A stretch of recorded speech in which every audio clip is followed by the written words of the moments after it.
ദീന് മനസ്സിലാവും. അല്ലാതെ മൗദൂദിയം കൃതി വായിച്ച് തലയെ കയറ്റിയിട്ട് ഖുർആനിലേക്ക് വന്ന അതൊക്കെ ഒരുവനെ തന്നെ നനച്ചിരുന്നാൽ വരുന്നതെല്ലാം അവനെന്ന് തോന്നുന്നു പറഞ്ഞില്ലേ.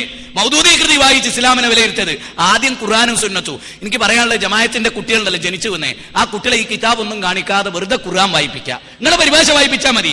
അതിങ്ങനെ അർത്ഥം പഠിപ്പിച്ചു കൊടുക്കുക, ഹദീസും പഠിപ്പിച്ചു കൊടുക്കുക. എന്നാ കുട്ടികളെ വേഗം നിങ്ങൾ എടുത്തുനിന്ന് വിട്ടോടും. ആദ്യം നിങ്ങളെ കൃതി നിങ്ങൾ ഒഴിവാക്കണം. അതിന് ധൈര്യം ഉണ്ടോ എന്നാ അവരെ യഥാർത്ഥ ഇസ്ലാം സ്വീകരിക്കും. ഇവിടെ നിങ്ങൾ നോക്കി, ഈസാ നബിയോട് അനുസരണ കേടാണ് അവർ കാണിച്ചത്.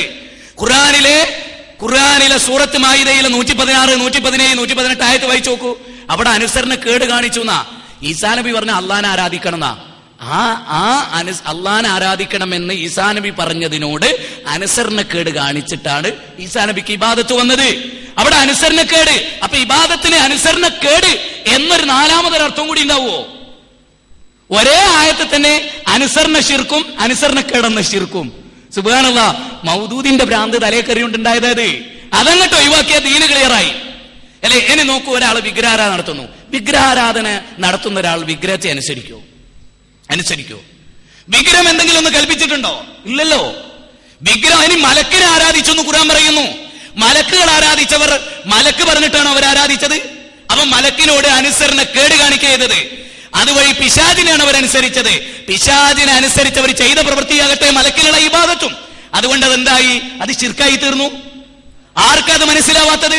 ഈ നാട്ടിൽ ഞാൻ ചോദിക്കട്ടെ, എത്ര ആളുകൾ മദ്യപിക്കുന്നുണ്ട്? മദ്യപിക്കുന്നവരൊക്കെ മുശ്രിക്കാ? എത്ര ആളുകൾ സമ്പത്ത് യഥേഷ്ടം ചെലവഴിക്കുന്നുണ്ട്? ഓനൊക്കെ മുശ്രിക്കാ? ഷെയ്ഖ് സാഹിബ് പറയാ, ഒരാള് സ്ത്രീധനം വാങ്ങി കല്യാണം കഴിച്ചു, എന്നിട്ടോ അയാൾ പറയാണെന്ത്, ഞാൻ സ്ത്രീധനം വാങ്ങയിലൊന്നും ആരും ഇടപെടേണ്ടയില്ല, എനിക്ക് തോന്നിയ പോലെ വിവാഹം ചെയ്യും, അവൻ മുശ്രിക്കാണ്. ആരാ ഇയാളോട് പറഞ്ഞത്? പ്രാമാണികരായ ഒരൊറ്റ മുഫസ്സിരീങ്ങളിൽ നിന്നും ഇങ്ങനൊരു വാദം ഉന്നയിക്കാൻ കഴിയില്ല. അതവരുടെ പിഴച്ച വാദമാണ്. അത് ഇസ്ലാമിന്റെ വാദമല്ല. ഇസ്ലാമിന്റെ വാദം വളരെ വ്യക്തമാണ് എന്നാണ് ഞാൻ പറയും. അമ്പിയാക്കൾ മുഴുക്കെ പ്രബോധനം ചെയ്ത ലാ ഇലാഹ ഇല്ലല്ലാഹുടെ ആശയം ഇനി ഒന്നുകൂടെ മനസ്സിലാക്കണം. ലോകത്ത് ഇവിടെ തന്നെ പറഞ്ഞു 3 നബിമാർക്കാണ് ഭരണം കിട്ടിയത്. ആ നബിമാരാണ് ആയുധമെടുത്തത്. NDF-ന്റെ ഒരു ചോദ്യം വന്നപ്പോ അതിന് മറുപടി കൊടുത്തുകൊണ്ട് ഷെയ്ഖ് സാഹിബ് പറഞ്ഞ പ്രധാനമായ പോയിന്റ്, സുലൈമാൻ നബിക്കും അദ്ദേഹത്തിന്റെ പിതാവായ ദാവൂദ് നബിക്കുമാണ് ഭരണം കിട്ടിയത്, പിന്നെ മുഹമ്മദ് നബിക്കുമാണ്. ഞാൻ ചോദിക്കട്ടെ, എല്ലാ പ്രവാചകന്മാരുടെയും മുഖ്യ ലക്ഷ്യം ഭരണസ്ഥാപനമായിരുന്നെങ്കിൽ സുഹൃത്തുക്കളെ, ഇത് 3 നബിമാരിൽ മാത്രം പരിമിതമായി പോയത് എന്തേ? 3 നബിമാരിൽ മാത്രം ഇത് പരിമിതമായി പോയത് എന്താ? അത് മാത്രമല്ല, സൂറത്ത് ശൂറയിലെ 13-ാമത്തെ ആയത്ത് പറയാ, നൂഹ് നബിയോടും ഇബ്രാഹിം നബിയോടും അതുപോലെയുള്ള മൂസാ നബിയോടും ഈസാ നബിയോടും മുഹമ്മദ് നബിയെ താങ്കളോടും നാം പറഞ്ഞത് അന്നഖീമുദ്ദീന, ദീനിനെ നേരെ ചൊവ്വയെ സംസ്ഥാപിക്കണമെന്നാണ്. അതിന്റെ അർത്ഥം ഭരണം കൂടി ഉള്ള സംസ്ഥാപനമാണ് എന്നല്ല. ഇവിടെ ജമാഅത്തെ ഇസ്ലാമി മൗദൂദിയെ പരിചയപ്പെടുത്തിക്കൊണ്ട് ഒരു പുസ്തകം രചിച്ചിട്ടുണ്ട്, തെറ്റ് വിമർശിക്കപ്പെടുന്ന മൗദൂദീൻ. ഈ പുസ്തകത്തിൽ നിങ്ങൾക്ക് കാണാം, പറഞ്ഞ് എത്രത്തോളം ഓരോ വിഷയത്തിലും ജമാഅത്തെ ഇസ്ലാമിക്ക് അവരുടേതായ കാഴ്ചപ്പാടുകളും അവരുടേതായ വ്യാഖ്യാനങ്ങളുമുണ്ട്. ഓരോ സബ്ജക്റ്റിലും പ്രവാചകന്മാർ എന്നിട്ട് പറയണതിൽ നിങ്ങൾക്ക് അറിയാലോ, 7 അർശിന്റെ തണൽ നൽകുന്ന 7 വിഭാഗത്തെ കുറിച്ചുള്ള ഹദീസ്. ആ ഹദീസ് വിശദീകരിച്ചിട്ട് ഒരു മറുപടിയായിട്ട് പറയാണ്. ആർക്ക് മറുപടി?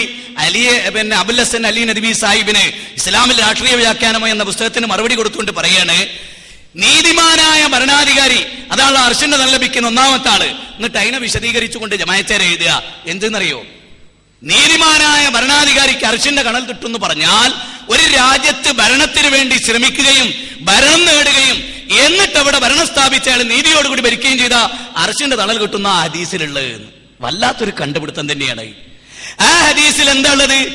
ഒരു രാജ്യം ഭരിക്കേണ്ടി വരുന്ന ഒരു ഘട്ടം ഒരു ഭരണാധികാരിയായ മുസ്ലിമിന് വന്നാൽ, ഒരു മുസ്ലിമായ ഭരണാധികാരിക്ക് വന്നാൽ അയാൾ നീതിയോടുകൂടി ഭരിക്കുന്നതാണ്. ഇനി മാത്രമല്ല, ഭരണം കിട്ടിയ പ്രവാചകന്മാരായ ദാവൂദ് നബിയെക്കാളും സുലൈമാൻ നബിയെക്കാളും ശ്രേഷ്ഠരാക്കിയ പ്രവാചകന്മാരാരാ? ഭരണം കിട്ടാത്ത അമ്പിയാക്കള്. ജമാഅത്തേരങ്ങൾ ശരിക്ക് ചിന്തിക്ക്.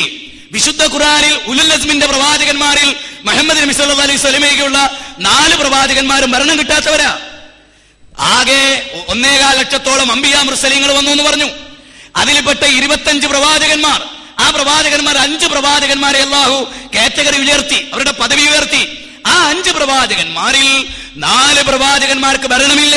ആ പ്രവാചകന്മാരാണ് ഭരണം കിട്ടിയ ദാവൂദ് നബിയെക്കാളും സുലൈമാൻ നബിയെക്കാളും ശ്രേഷ്ഠരായി അള്ളാഹു പരിചയപ്പെടുത്തിയത്. ചിന്തിക്കണം. പിന്നെയോ ഒരേ സമയത്ത് തന്നെ ഒരു നബിയും അതേ സമയത്ത് ഒരു രാജാവിനെ അള്ളാഹു നിയോഗിച്ചിട്ടുണ്ട്.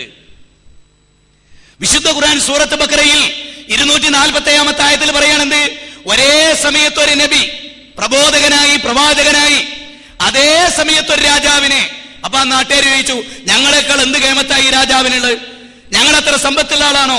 അപ്പൊ ഇബ്രാഹിം നബി പറഞ്ഞു, അള്ളാഹുവാണ് അദ്ദേഹത്തിന് ശക്തി കൊടുക്കുന്നത്, അള്ളാഹുവാണ് അദ്ദേഹത്തെ തെരഞ്ഞെടുത്ത്. പ്രവാചകന്മാർ പറഞ്ഞു, അള്ളാഹുവാണ് അദ്ദേഹത്തെ തെരഞ്ഞെടുത്തത് എന്നാ. നോക്കൂ, അപ്പോ ഒരേ സമയത്ത് ഇനി ലാ ഇലാഹ ഇല്ലല്ലാഹയുടെ പൂർത്തീകരണം ഭരണത്തോടു കൂടിയും ഭരണം കിട്ടുക അത് ഉൾക്കൊള്ളുന്നതാണെങ്കിൽ ഈ നബി എന്നല്ലേ ഭരണം സ്ഥാപിക്കുക? രാജാവ് ആകേണ്ടതും ഈ നബി ആണെങ്കിൽ ആ നബി എന്നല്ലേ രാജാവുക? പക്ഷെ അമ്പിയാക്കളുടെ ലക്ഷ്യം രാജാവാലോ ഭരിക്കലോ നാട് ഭരിക്കലോ ഒന്നല്ല. അവർ ജനങ്ങൾക്ക്. ഇനി നിങ്ങൾ നോക്കുക, മുഹമ്മദ് നബി സല്ലല്ലാഹു അലൈഹി വസല്ലമയുടെ ലക്ഷ്യമായി ഖുർആൻ പറഞ്ഞ ഏതെങ്കിലും ഒരു വചനത്തിൽ ഭരണത്തെക്കുറിച്ച് എന്തെങ്കിലും ഒരു പരാമർശം ഉണ്ടോ എന്ന് വിശുദ്ധ ഖുർആനിൽ? ഒരു പരാമർശമില്ല എന്നുള്ളതാണ് സത്യം. നബി സല്ലല്ലാഹു അലൈഹി വസല്ലമയെ കുറിച്ച് പറഞ്ഞ ആയത്തുകൾ, നബിയുടെ ഡ്യൂട്ടി, നബിയുടെ ദൗത്യം, അത് വിശദീകരിച്ച ഒരൊറ്റ ആയത്തിലും ഭരണത്തെക്കുറിച്ചുള്ള പരാമർശമില്ല. മറിച്ച് എന്താ പറയുന്നത് കേട്ടോളൂ. ഹുവല്ലദീ ബഅസ ഫിൽ ഉമ്മീന റസൂലൻ മിൻഹും യത്ലു അലൈഹിം ആയാതിഹി വയുസക്കീഹിം വയുഅല്ലിമുഹുൽ കിതാബ വൽ ഹിക്മ വഇൻ കാനൂ മിൻ ഖബ്ലി ലഫീ ളലാലിൻ മുബീൻ.